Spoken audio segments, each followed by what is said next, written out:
Reservoir নির্মাণে PHE দপ্তরকে কৃষি জমি দান করে বিপাকে বানারহাট ব্লকের শালবাড়ি 1 গ্রাম পঞ্চায়েতের উত্তর শালবাড়ির নেপালি বস্তি এলাকার কৃষক নেতা সিং রায়। রিজার্ভার নির্মাণে পিএইচই দপ্তরকে কৃষি জমি দান করে বিপাকে বানারহাট ব্লকের শালবাড়ি 1 নম্বর গ্রাম পঞ্চায়েতের উত্তর শালবাড়ি নেপালি বস্তি এলাকার কৃষক নেতা সিং রায়। অভিযোগ, বছর 4 আগে 1 বিঘা কৃষি জমি দান করলেও নির্মাণ হয়নি রিজার্ভার।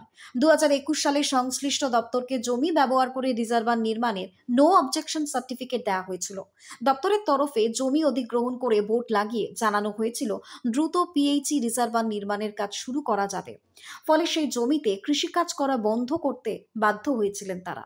কিন্তু দীর্ঘ 4 বছর কেটে গেলেও পিএইচই রিজার্ভার নির্মাণের কাজ শুরু হয়নি, বরং তার পরিবর্তে মাস 4 আগে সেই জমির একটি অংশ থেকে জল তোলার পাইপ বোরিং এর পাশাপাশি একটি ছোট পাম্প হাউস নির্মাণ করা হয়। সেটিও মাস 2 ধরে তালাবন্ধ, বসানো হয়নি জল তোলা এবং সরবরাহের যন্ত্রাংশ। জমির মালিক নেতা সিং এর অভিযোগ, স্থানীয় শাসক দলের বেশ কিছু নেতৃত্বের কাছে আমার পরিবারের একজনের কর্মসংস্থানের আশ্বাস পেতেই আমি আমার শেষ সম্বল এই 1 বিঘা জমি পিএইচই রিজার্ভার নির্মাণে দান করেছিলাম। আর সেই থেকে বহু কষ্টে দিন গুজরান করছি। কিন্তু সেখানে বর্তমানে ছোট পাম্প হাউস নির্মাণ হলেও কর্মসংস্থানের বিষয়ে কেউ কোনো কথা বলছে না। তিনি চান দ্রুত এলাকায় বিশুদ্ধ পানীয় জল পরিষেবা শুরু করার পাশাপাশি তার ছেলের কর্মসংস্থানের ব্যবস্থা করা হোক।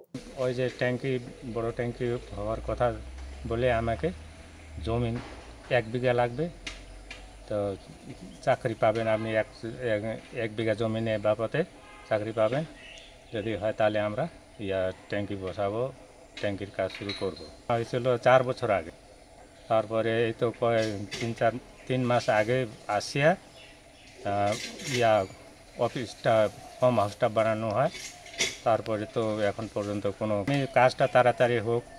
হ্যাঁ, আমার একটা ছেলে চাকরি পাও, তারপরে মানে সবাই এখানকার মানে বাসিন্দারা ভালো জল খাইতে পারবে। জলপাইগুড়ি থেকে খাদিমুল ইসলামের রিপোর্ট, news Banga time. Saint Augustine's day school, Barrackpore, success for every child. Admission open 2026 to 2027. Contact number 900793 4555.